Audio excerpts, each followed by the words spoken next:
This recording will cover the last half of Module 16 in biology. So this recording is going to cover the birds, which is class Aves, and then it is going to cover mammals, which is class Mammalia. Okay, so that's those are the two classes that we will be discussing today. So let's start with class Aves.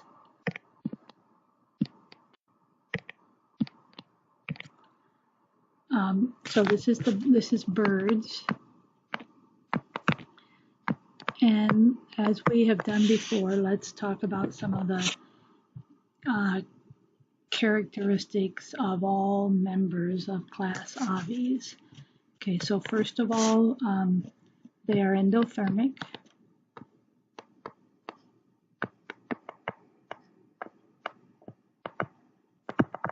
And this means that they have an internal mechanism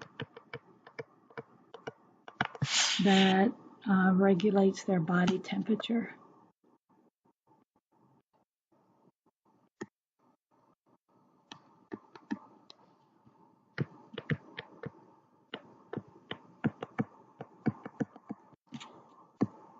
So it's not, their body temperature is not controlled by the external environment, as we saw with exothermic organisms, but they have an internal mechanism, and generally that means that their body temperature, regardless of the external environment, their body temperature stays pretty stable, pretty constant.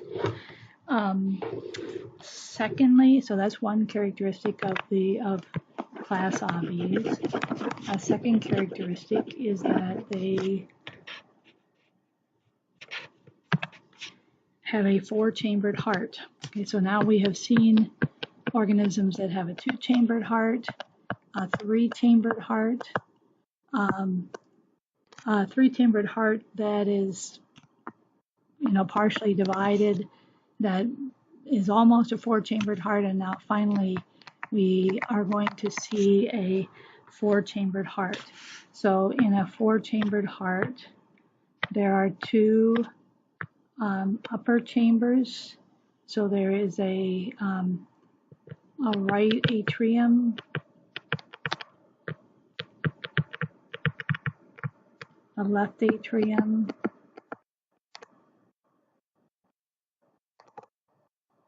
and then the 2 bottom chambers are the left ventricle and the right ventricle.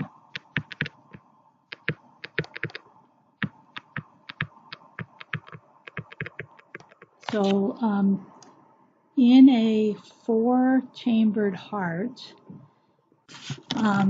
blood gets returned from the body. So let's make this a little bit bigger so we can. So in a 4-chambered heart, blood returns from the body to the right atrium.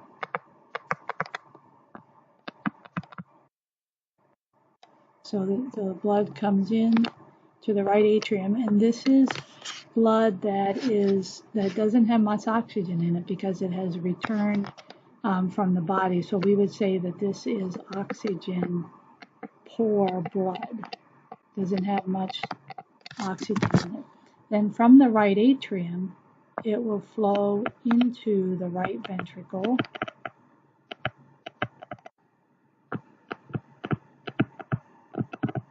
And then from the right ventricle, it's going to go to the lungs. And again, this is all still oxygen poor blood. In the lungs, it will pick up oxygen from the air that we breathe. It will get rid of its carbon dioxide, and then it will be returned to the left ventricle. The left atrium. And then from the left atrium, it goes into the left ventricle.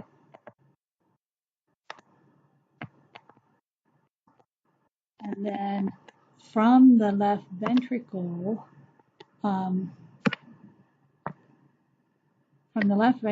it will then be pumped out to the body.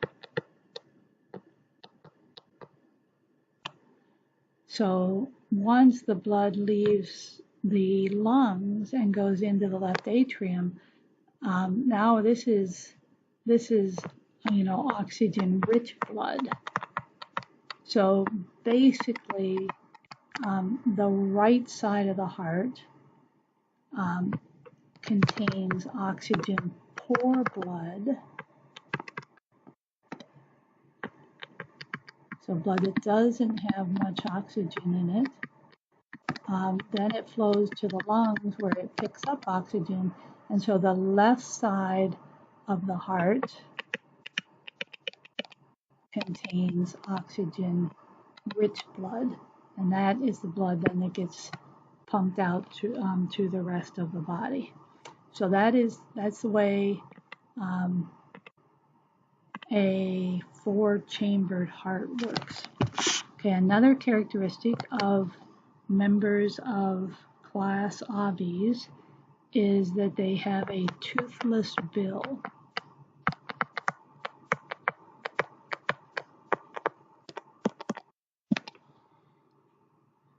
And as when we talked about evolution, you saw that the type of bill that they have depends on how they get their food. So a hawk would have a sharp hook bill because they need to tear at their food. Flamingos and pelicans, their bill is more like a sieve that's going to filter things out. A hummingbird has a straw-like bill that is called a proboscis, in which they use for like a suctioning or siphoning nectar into it. So a toothless bill.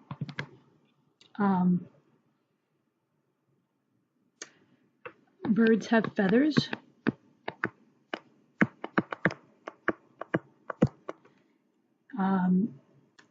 And that doesn't mean that they all are able to fly, but they all do have feathers, and we'll talk about that in more detail. Their skeleton is made up of bones that are more porous and lightweight.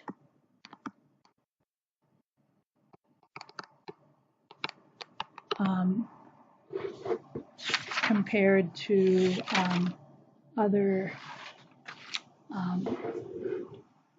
members of the animal kingdom, and this really is necessary for birds to be able to fly.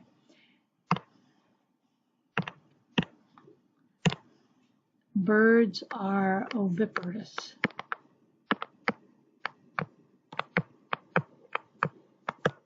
So they have internal fertilization, which means that the male places the sperm inside the female.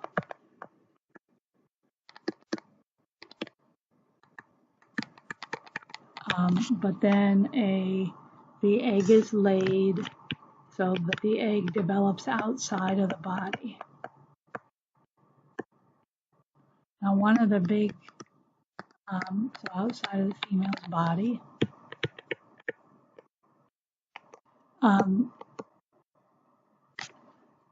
the outer coating of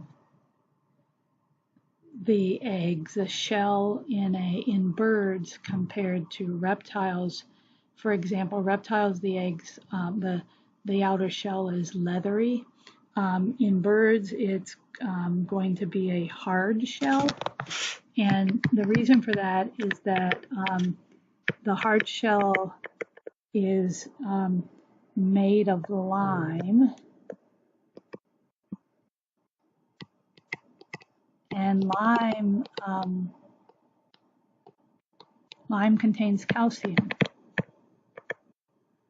So remember that we said that the thing that gives bones their hardness is calcium.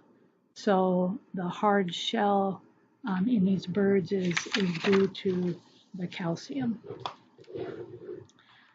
We have already talked about an amniotic egg, and birds do have an amniotic egg,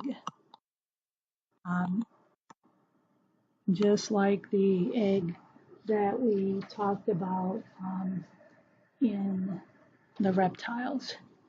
So we're not going to talk anymore about that type of egg, because we've already covered the different parts of it. Okay, so those are the characteristics of all birds. Let's talk now about flight in birds. So I've already said that not all birds can fly, and the things that are involved in flight are the feathers, the wings, and the skeleton. So let's talk about each of those, and we will start with the feathers.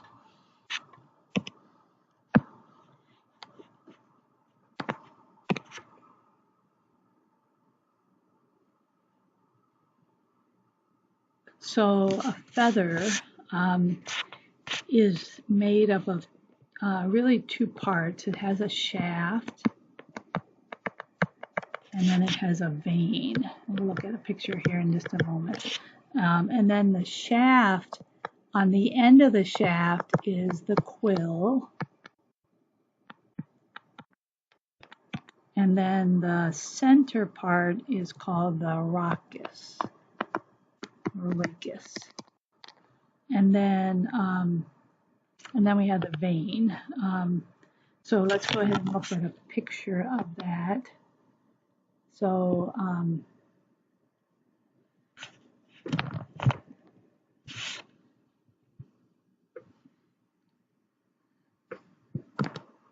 here we have the shaft. Okay, so and the very end of it is called the quill. And then this part here is called the rachis, and then the vein is the part that actually holds the feathers. I next want to look at this figure, because so this is just taking this section of the feathers here and enlarging them. And so what you should be able to see is that these barbs are made up of these smooth barbules like this, but then also barbules that have hooks.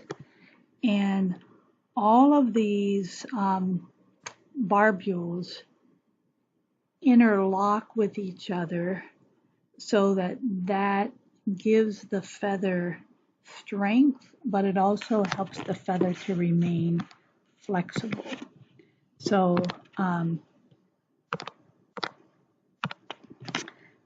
let me write that up. So we have barbules with hooks,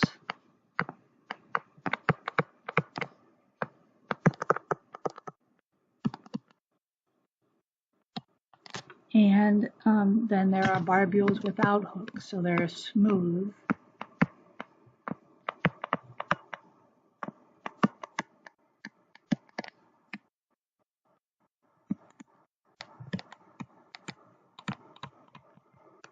And these two, they interlock with each other.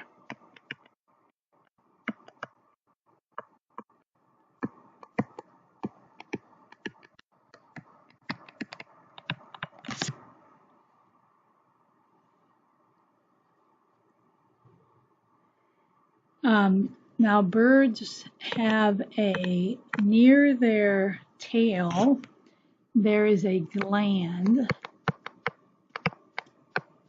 that secretes oil.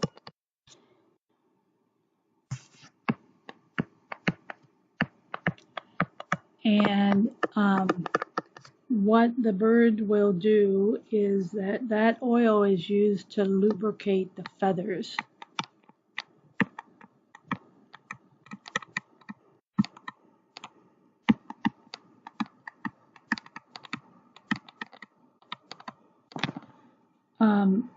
So that the barbules can slide more easily.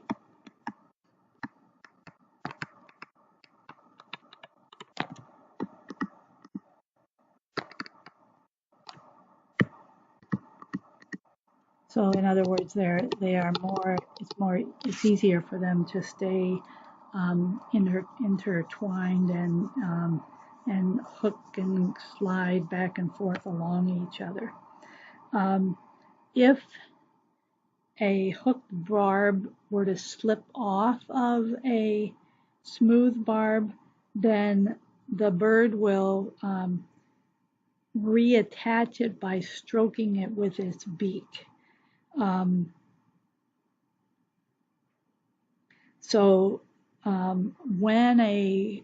What a bird will do is they will dip their bill into the oil, and then they will run their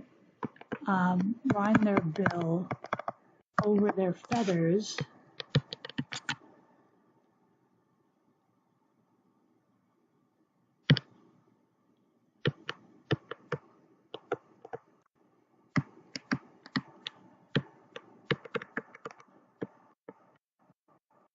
And when they do that, what they're doing is they're reattaching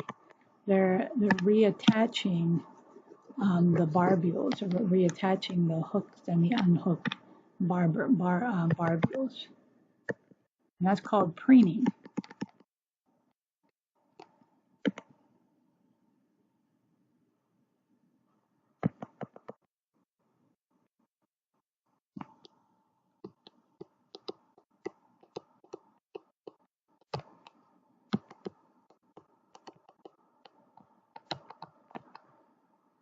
So this is all called preening. Now remember, the reason that the feather is like this is that it gives the feather strength, but also allows the feather to stay flexible. Now this oil, besides the oil helping to keep being used to help keep the feathers attached, it also helps to waterproof the feathers. And so that's, if the feathers get wet, that's going to lead to more heat loss. So it also helps to keep the birds warm. Okay, so there are two types of feathers. There are down feathers and there are contour feathers. So down feathers are those that have no hooked barbules.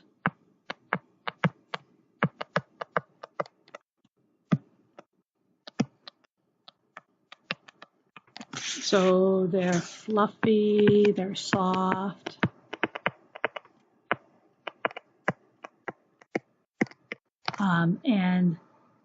Usually those types of feathers are underneath the other feathers, and they are really used for insulation. So it's this type of feather that we sometimes use in bedding or in clothing, because it's fluffy and soft, but it can hold heat. Okay, then the other type of feather are called the contour feathers.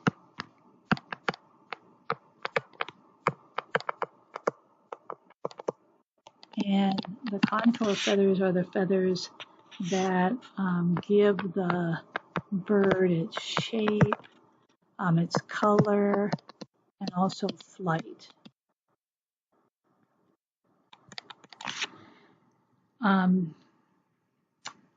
the feathers are non-living. They're not living tissue.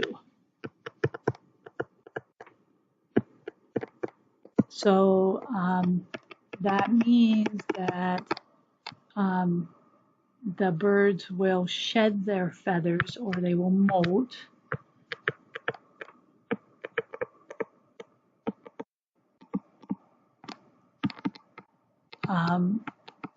And birds, most birds, they will not lose their feathers all at the same time. And also, as they lose their feathers, it'll occur equally. They'll lose feathers equally on each side of their body so that they can still fly and they won't be unbalanced. So most birds will not lose them all at the same time so that they can continue to be able to fly. There are some types of water birds that will lose all their feathers at once, and then they will go through a period of time when they are not able to fly until the new feathers grow in. Let's look at the wings of a bird.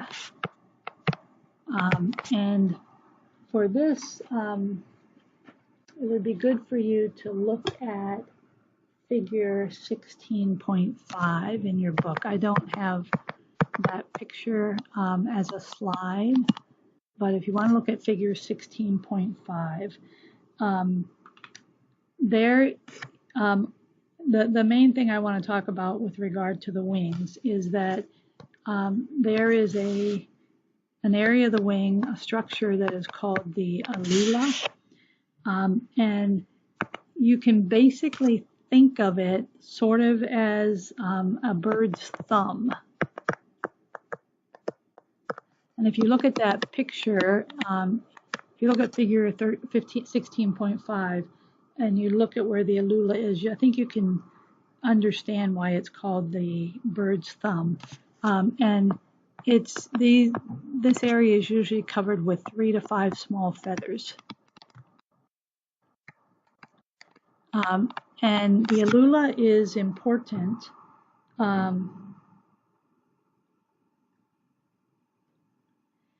because it is lifted when a bird lands.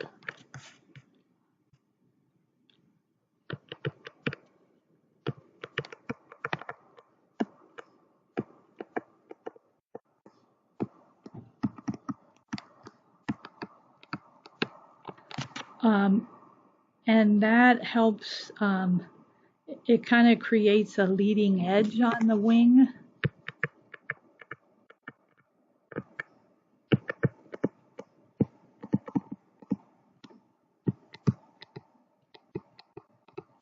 And therefore the bird can land more smoothly. So it's really, when the bird is just flying, the alula would not be lifted, but when they want to land, that alula is lifted upward and forward, and that allows the bird to have a more smooth landing. And airplanes, in designing airplanes, humans have copied this type of structure where they have this, there's a slot on the leading edge of an airplane wing that acts in basically the same way that the alula acts for a bird. Okay, let me say a few things about the skeleton of a bird. So in birds that fly, so flying birds,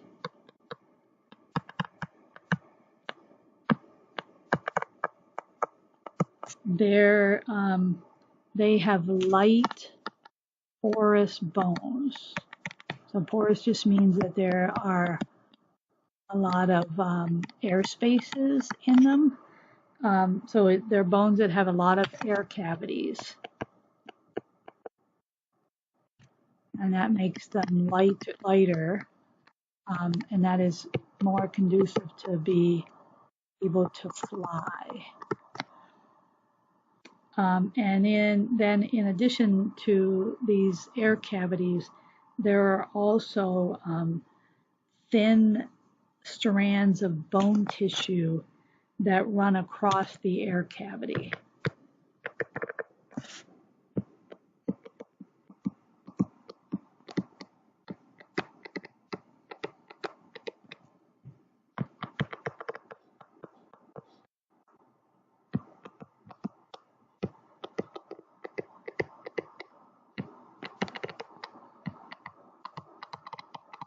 So the fact that the bones have these air cavities, that makes them light.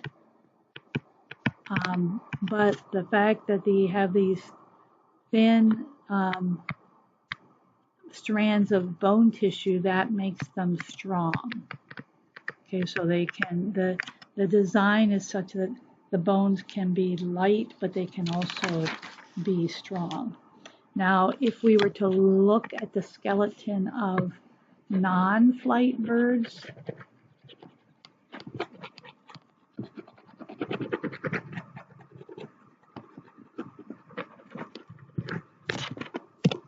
so non-flight birds,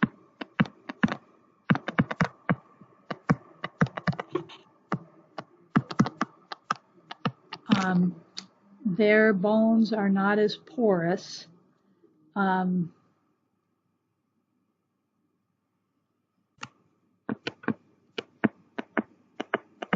Or they may only have some of their bones that are more porous, but in generally they're not going to have their bones aren't going to be as porous. So this would include things like the ostriches, penguins.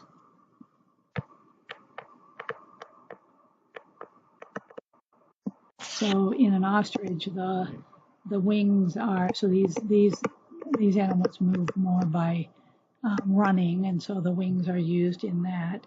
And in a penguin, they're used to propel them through the water.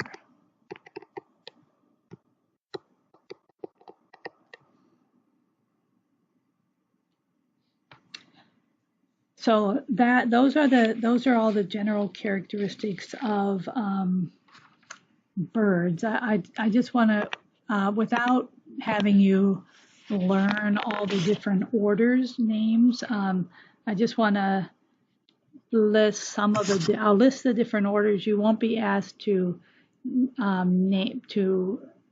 know the name of the order, but just so that we can look at the wide variety of birds.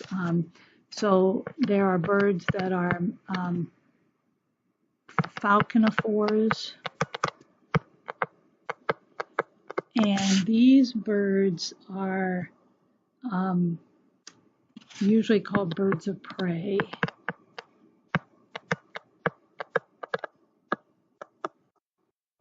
So this includes things like eagles,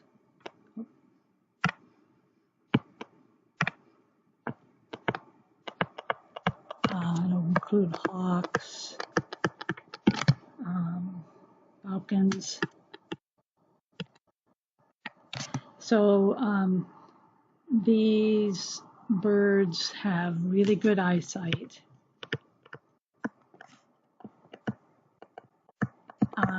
And they have talons that they, big sharp claws that they use to grasp their prey. And their prey are things like fish, rodents, even chickens can be the prey that a bird of prey will capture. Okay, then another order is the Galliformes. Galliformes, and these are the game birds. So these would include things like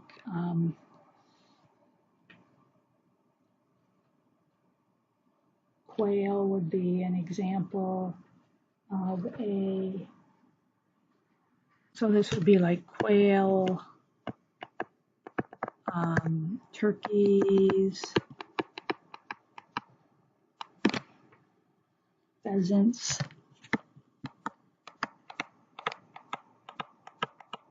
Okay, so they're the birds that we that are commonly hunted. The thing about these birds that is important in terms of our use of these for food. If we look at their flight muscles, the muscles that they use to fly, they use the muscles on their breast for flying. And that typically, if you think about a turkey, that's typically what we call white meat. And the reason that it is white is because it has less myoglobin. Now remember that myoglobin is, it's a protein that has a red color. So because these flight muscles have less myoglobin, instead of being red, it's going to be white. And so the white meat on a bird is because it has less myoglobin. Because it has less myoglobin, it also has less oxygen.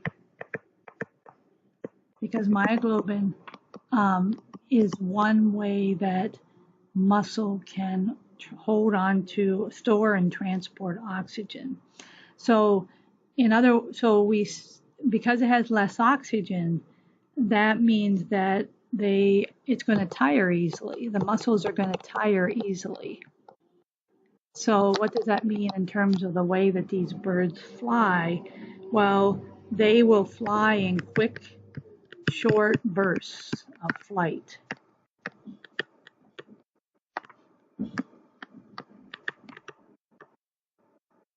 So they cannot fly very far, and they will use these quick, short bursts of flight. In the leg muscles of these types of birds are usually dark meat, and that's because they have more myoglobin, so that gives them their red color, and it also means that they don't tire as easily. So these birds are able to move on their feet for longer periods of time than they're able to fly, and it all gets back to the amount of myoglobin that is in those muscles. Okay, so that is those are the galliforms. Let me say a few things about the flamingos. So flamingos, they are able to fly.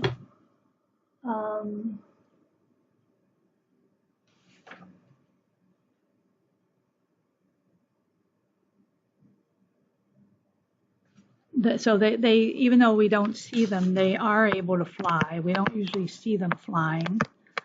And the one interesting thing about them is that they take water into their beak.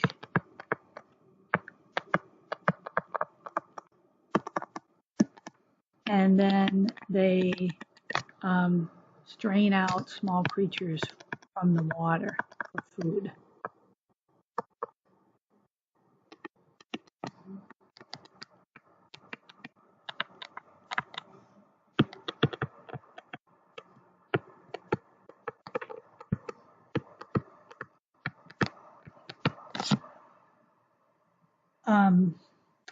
You've probably heard that, maybe you've heard at some point, that they get their color from their diets, and especially from shrimp.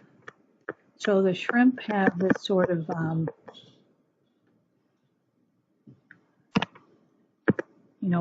pinkish orange color.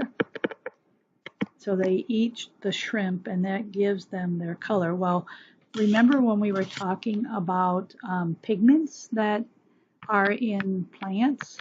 Well, there's also pigments in animals, and in this case, the pigment is the same pigment that gives carrots and sweet potatoes their color, and that is the carotenoids.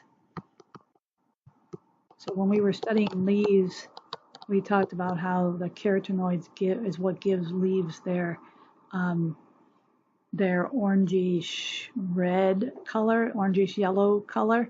And so it's the same type of pigment that is present in shrimp that gives flamingos their color.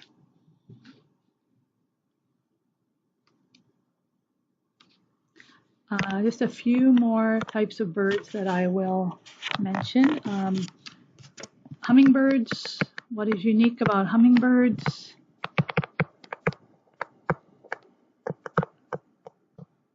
So what they are really able to do is the rapid beating of their wings.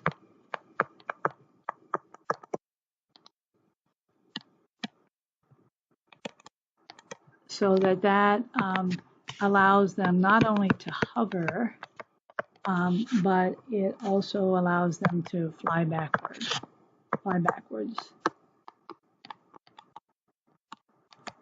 And I've already mentioned that hummingbirds have a straw-like organ that is called a proboscis.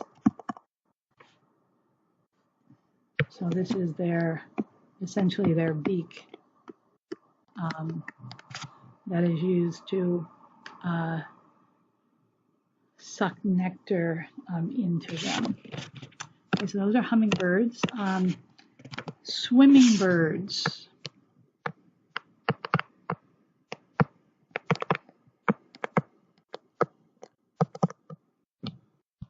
So the swimming birds are things like ducks, geese, and swan. And so as you know, they would have web feet because they use their feet for swimming, and their feathers are also covered in an oil, so for waterproofing.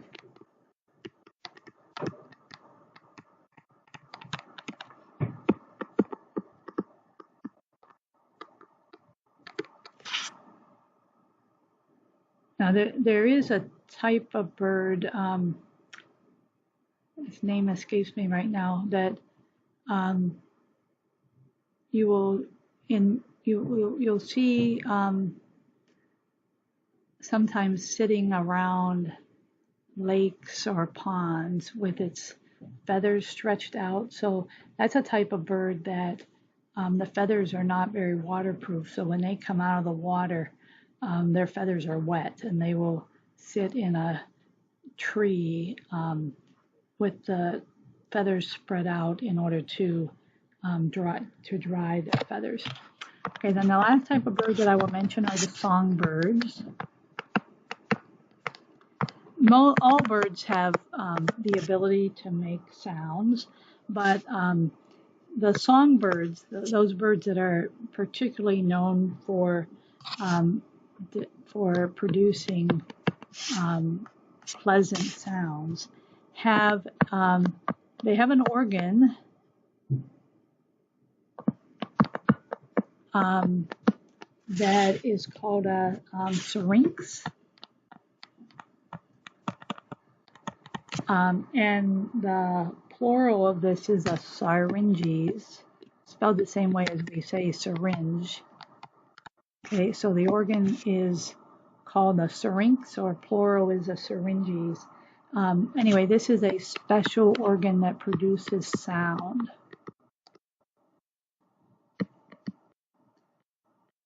and that organ is particularly well developed in the songbirds.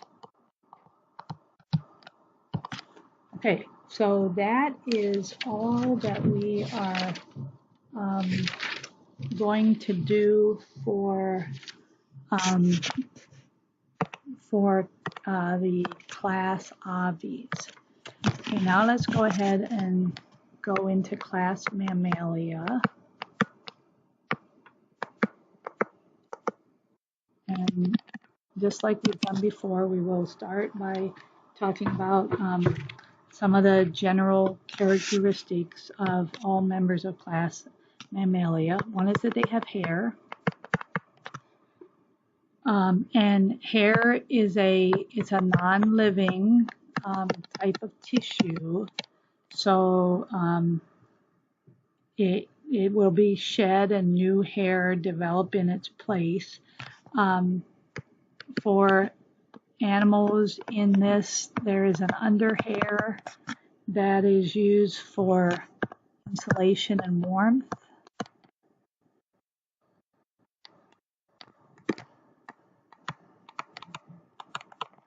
And there is guard hair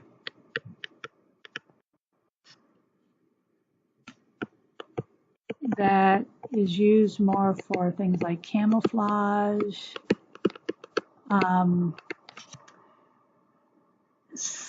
Whiskers are really a type of guard hair. So they use whiskers to like sense or feel things. So members of the cat family, for example, they use their whiskers to determine the width of a particular space and whether their whole body will fit through that. But the other ways that they will also use their whiskers as a sense organ. There are some animals that use their hair for defense. So porcupine quills are really a type of hair. So they are used for defense. Okay, so that's one characteristic of class Mammalia is that they have hair. Secondly, they are viviparous.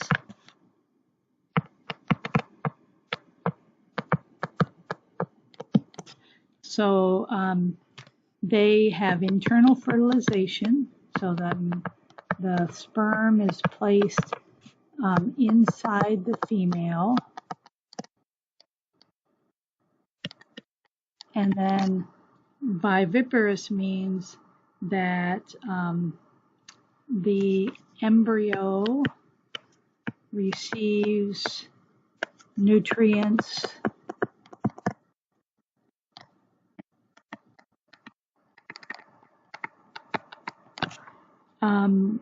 from the mother's body.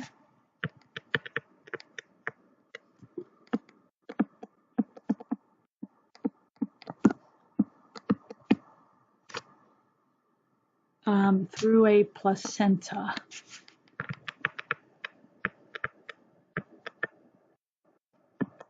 So, and this is also how the waste of the embryo is gotten rid of. So, in animals that have a placenta, the blood vessels of the mother and the blood vessels of the embryo get very close to each other so that they can exchange oxygen and carbon dioxide, and they can also exchange waste. So the waste from the embryo can go into the mother's bloodstream, and then the mother's body gets rid of it. But their bloods never mix. They just get close enough for that to happen. And then, as you know, the umbilical cord is what connects the placenta of the mother to the developing infant.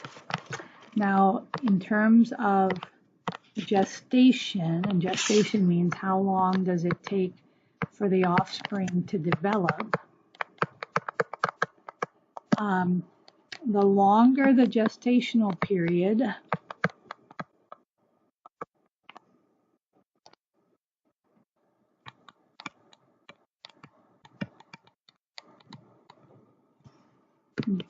the more developed the offspring are at birth.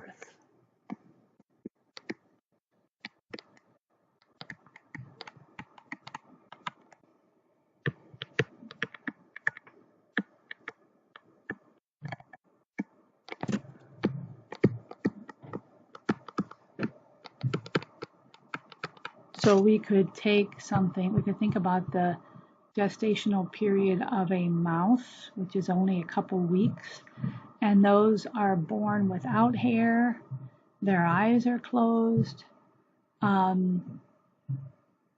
so they're not very well developed when they are born, or a kitten or a puppy, in which the gestational period is a couple months.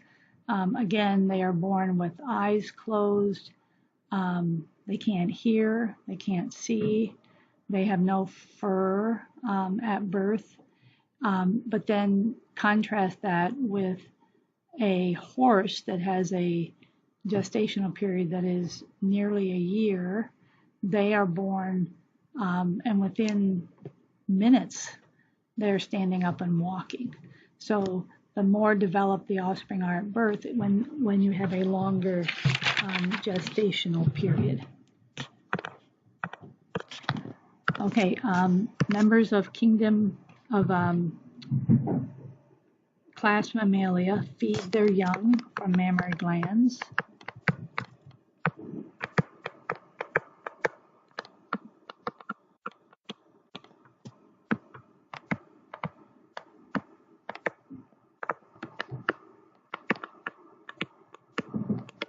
So the mother produces milk and it's supplied to the offspring through the mammary glands. They are also endothermic, and again that means that they have an internal mechanism to control body temperature.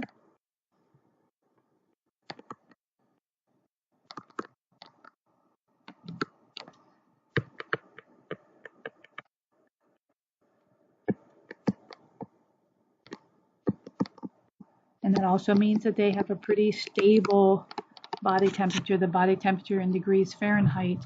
In order to be in a healthy range, it doesn't vary very much. Of course it can in times of sickness or exposure to extreme environmental conditions. You can get very low body temperatures or high body temperatures, but in a normal situation, the body temperature doesn't vary very much. And then, just like we saw in the birds, and class Mammalia has a 4-chambered heart. And it would work the same way as the one that we saw in the birds. So the right side of the heart contains oxygen, poor blood, and the left side of the heart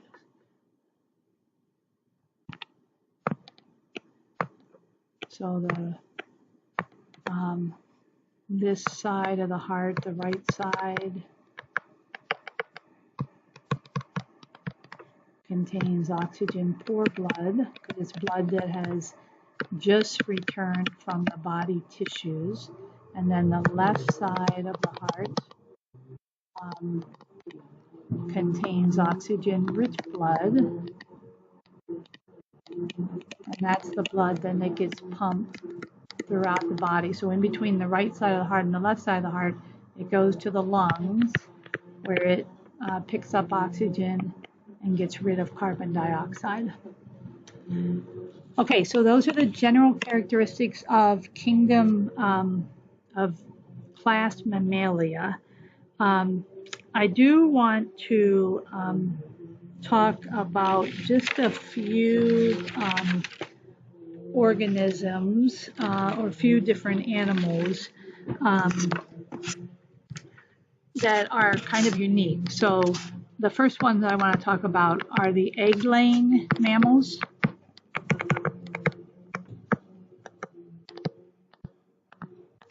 So these animals are once fertilization, the fertilization is still internal fertilization, but then the eggs are laid.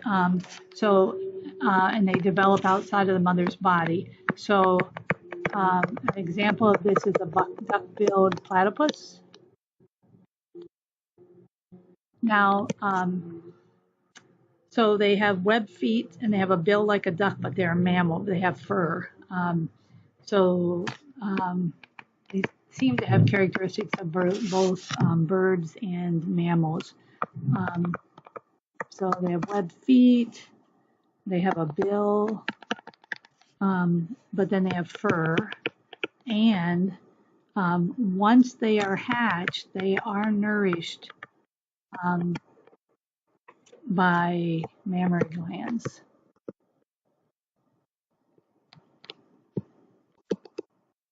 So because they have fur and because they are nourished by mammary glands, they are of the class Mammalia.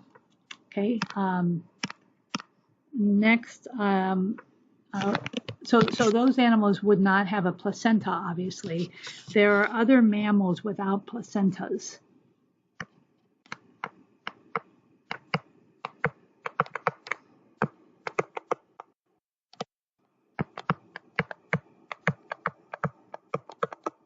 And these would include things like kangaroos, koalas,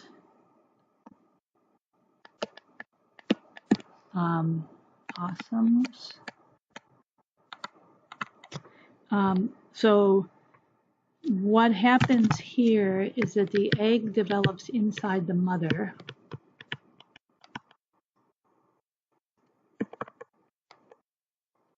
For a short time.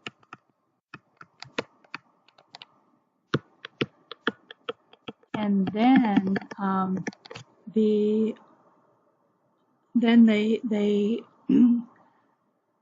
crawl into a pouch.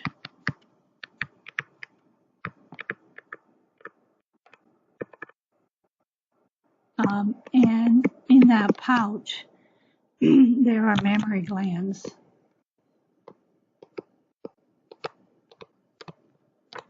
And those mammary glands will provide the nutrition to the animal as it continues to develop in the pouch.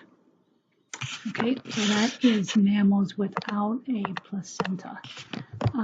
There are flying mammals.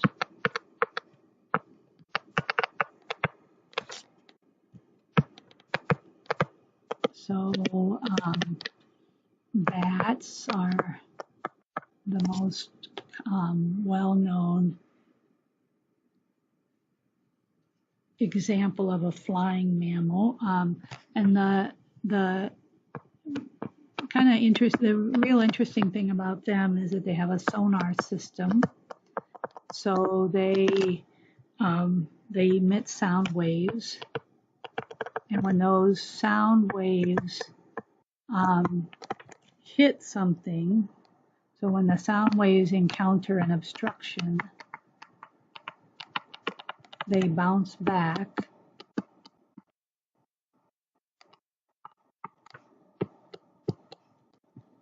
and then the bat is able to tell where that obstruction is and information about how big it is and how fast it is moving and things like that. Okay, so flying mammals. Aquatic mammals.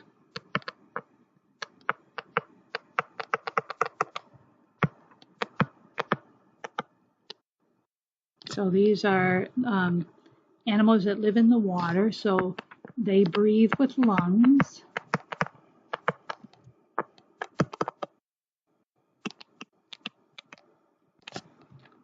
So in other words, they need to come to the surface to breathe. So this would include things like the whales, porpoises, dolphins, and they also have a sonar system because sound travels pretty well in water. So again, they send out, in this case, they send out clicks of sound, and then those clicks are produced by a muscle that's in their head, and then those sound waves go through the water. When they hit an obstruction, whether it be another animal, a fish, or it be, some other structure, then that gets reflected back to them, and it's gathered and sent to their, basically it comes back right to their ear, and then that gets sent to their brain, and they can interpret it, and know how far away it is, how big it is, etc. So aquatic mammals are also known for that, for their ability to use sonar.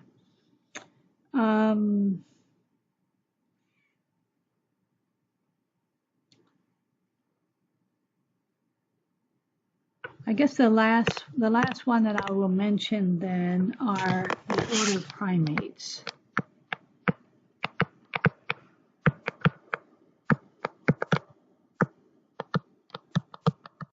So just the primates, and so this would include monkeys, apes, and humans. Lemurs, also lemurs.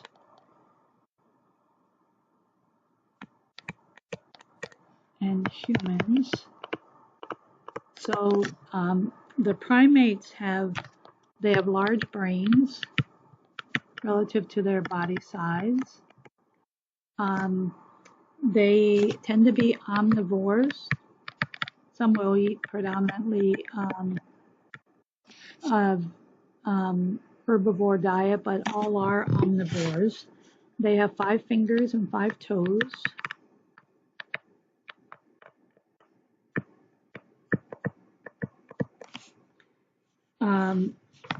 And they have long gestational periods for their size.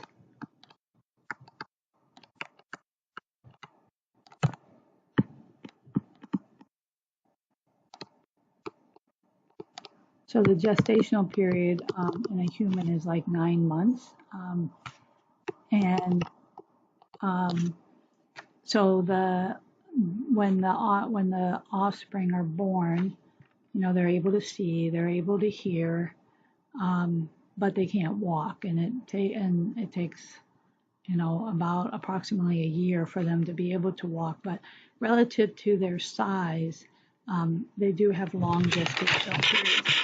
So the last thing I want to do then is just, I just want to take humans, and I just want to list, so the classification, so kingdom, phylum, class,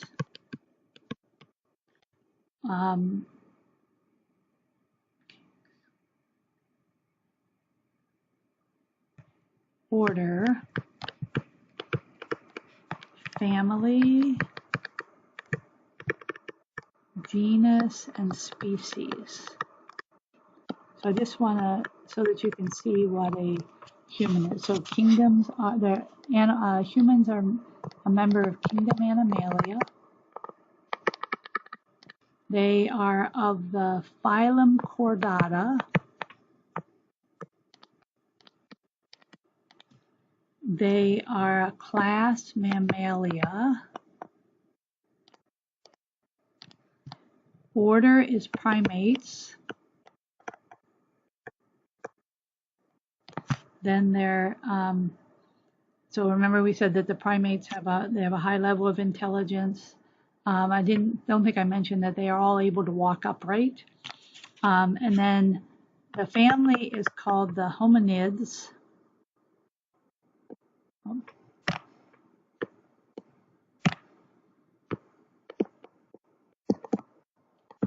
The genus is called Homo, and the species is called Sapiens. So this is humans. And we talked at the very beginning of the semester that typically when we refer to an organism, we refer to it just by its genus and species. So humans would be, we would say they are Homo sapiens, and that gives us the name of their genus and species. Okay, so that is it for Module 16, the second half of Module 16.